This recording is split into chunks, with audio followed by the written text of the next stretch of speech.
This here is the all-new generation of the Volkswagen Passat. And in comfort, technology and in the length, it wants to push more towards the upmarket segment. Actually, Volkswagen claims that they are pushing towards the upper mid-size segment. What is that in the European definition? It would be Audi A6, Mercedes E-Class or BMW 5 Series. That's supposed to work. We're going to find out here with Thomas Nautegefühl in 4K, full screen, full length. Let's go with this new front. Light strip goes all the way across, right to left. Also new headlamps in the top LED trim, the IQ Light, the Matrix LED. Of course, that's an option. And then you can see here these very sporty accentuations being the R-Line with this lower front grille all in black. A very good contrast to the white color. The length here now at 4.92 m or 194 inches. That's 14 centimeters or 5.5 inches longer than the predecessor. And also the wheelbase has grown 5 centimeters or 2 inches. That will all go to the rear bench.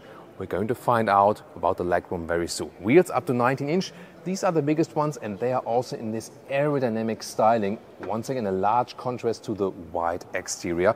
The R badge is now bigger and moved right here.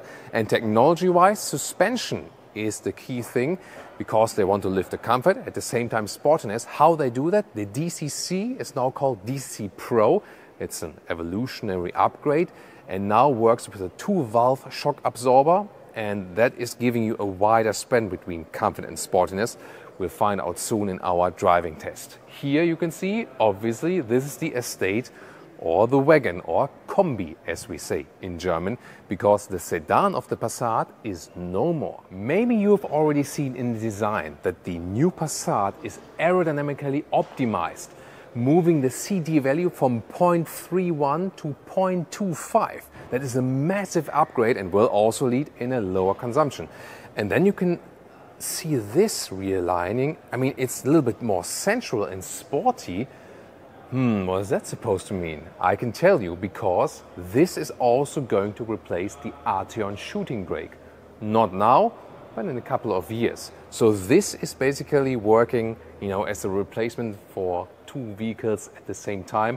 New Passat generation and also then long-term for the Arteon. Then here the light going all the way through, interesting three-dimensional structure, and then the connection from right to the left.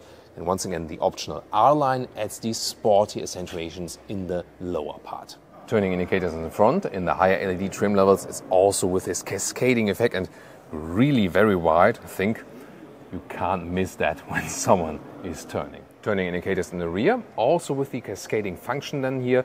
Of course, not from the base. Yeah, I think it's pretty cool, the whole light design behind the transparent glass then here and then very visible. What's your take on that? This color here is called Mariposate Green. It's kind of like a mint color and a little bit more variation for you. 18-inch wheels we have on this one. This is here the Elegance trim, the other top trim, so not in the sporty direction. And therefore also the front is different here with more horizontal accentuation, more chrome use. Which one would you go for? Here the more elegant Elegance trim or sporty R-Line? Tell me in the comments. And the Elegance trim in the rear, the lower part is once again different, more chrome styling, and also here, no fake exhaust tips. And should you wonder what the hell is Mariposate? Well, it comes from this mineral. I just googled it here, and I think for that, the color fits quite well then. I told you that the new Passat is much more aerodynamic, and two of the measures you can immediately see are these here, for example, these small lines on top of the hood. They channel the air to the side of the vehicle, or for example also these side lower air curtains. So the air goes in here, it's being channeled to the side, also less turbulences in the wheel arches. So many different small things they adapted here. Two of them just to mention, and that brought the drag coefficient so much lower. And another color for you, this here is Reef Blue, also featured with the R-Line, and this also has an additional black package, so we have even more blacked out parts.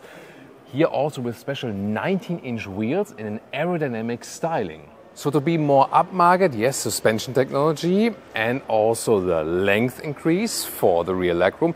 What else can they do? Yes, sound insulation, and the dual insulated front windscreen is actually standard. And then optional, you can also get the dual insulated side windows. That is then an extra package you have to pay for, and it could pay off, especially when you're driving, higher speeds on the German Autobahn, for example. Yeah, that's always the German thing. If you're watching our channel, you know what I mean. Guilty as charged. Key fob, high gloss black, not my favorite. However, this one here, the door closing sound, that is beautiful, well done. And inside of the doors, soft touch also on the top part, structured, then microfiber insert here with the R-Line. This is already backlit, that's quite cool. New door handles from the inside and more microfiber used right here. Felt on the inside of the door pocket. Checks all the boxes basically. The only hard part is this one, but this is also structured. And then R-Line entry badge. It's also the R-Line interior, R-Line steering wheel, perforation at the side. R-Line also real buttons, and they're listening to the customers here at Autogefühl. Soon more to this new digital cockpit. First of all, the seats. Even for the R-Line, you now get these integrated head restrained seats, and they have fabric on the inside, microfiber accentuations, leatherette on the outside. They look kind of sporty, but the cool thing is that they are also very comfortable and work for tall adults. You can make this lower part a little bit longer then. And wow, it's really great comfort. 189 or 6'2" means still a lot of headroom. Well, this one is the one which has a panoramic roof. Let me turn it on with the ignition. You can also open it. So more and more we see these panoramic roofs that you cannot open. This one still can be open in a very wide way. And it also has a shade you can also retract. Steering wheel goes up and down, in and out like this. Smooth process, and you can really find a good seating position also as a tall adult. This is really a vehicle that is long mileage proof. Interior cockpit overview with 15-inch in your face. 13-inch would be standard. This 15-inch screen an option. I've put Apple CarPlay here on there with Google Maps.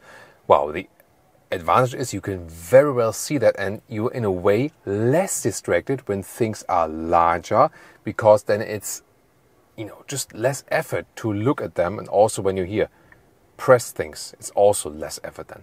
On the right side, illumination, this can also change according to the ambient light mode, for example, and it changes the color. Here in the R-Line, nice microfiber use as well.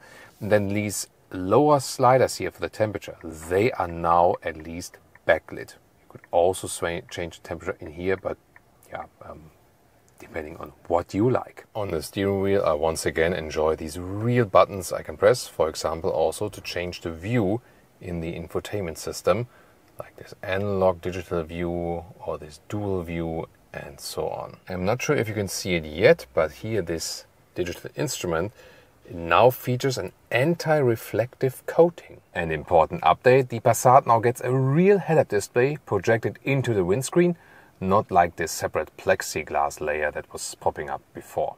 Gear selection is the right stalk column here, forward D, reverse and park mode on the right side. The infotainment system is now quicker, more responsive and so on. Here there's an alternative main menu where you can go to also once again to the Apple CarPlay, but also is always in the hotkey here in the top part. So I think the most important thing is now that it is quicker than before.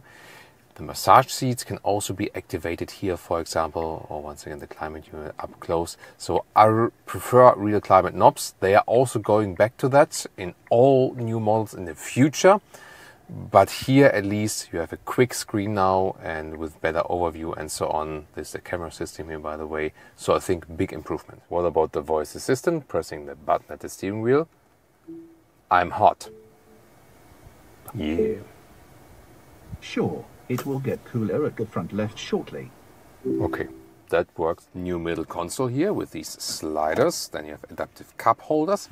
In the front part, the inductive charging pad and 2 USB-C chargers with 45-watt charging power. That's cool. And then here we have the split armrest, taken from the E-Class maybe.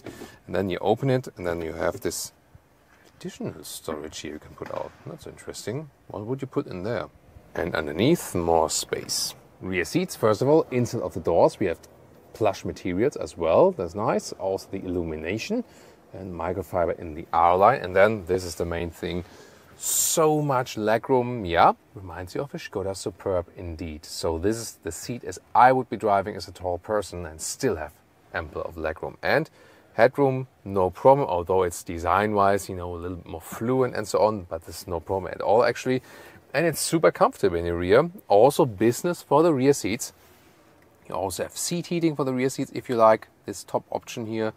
And also this separate climate unit. And you have USB-C chargers above. Here the armrest, you can fold that down. Then you have cup holders here, they're also adaptive. And this iPad holder or something, yeah, but why not? Let's now check out the trunk, electric hatch here. And the thing is, yes, you have this design thing that it's not super square, so it's a little bit lower here. But then again, the whole car got longer, and that's why you have 40 liters more of trunk. Now it's 690 liters, up to 1,920 liters. That's 140 liters more than before. When you fold the seats like this, you can do it from here. Great solution. Then here you can secure your luggage with these splitters. Then it can't fly all over the place. You can also easily remove these splitters like this. And then we have a good meter of 40 inches. And the normal length of the trunk, you can see here, that's actually quite cool. This here is 1 meters 13 or 44 inches, and that is quite impressive actually. The total height, also important here, is 70 centimeters or 27 inches. Below here, more space, sound either, or then replacement tire and so on. And another important thing is you can also have the deployable towing hook right here, but you have to put it up yourself, and then when you put it away again, do it like this. And another premium feature, look at the cover here of the trunk. It's closing and opening, depending on you open and close the hatch. That's a very good feature actually. And thank you, Leah, for opening and closing that for us. Under the hood, we start with a 2-liter TDI, the typical salesman engine, long mileage and so on. 193 horsepower would be the top spec.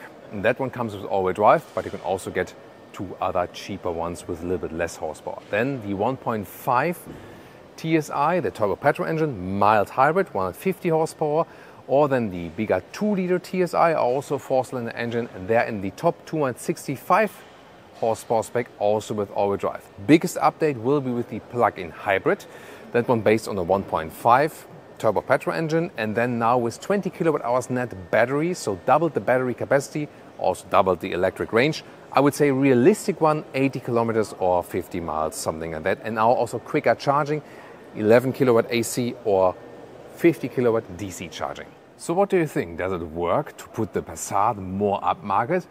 More we can definitely find out with driving it soon, so stay subscribed. Or would you rather think you would still go for a little bit more money and then Audi, BMW, Mercedes?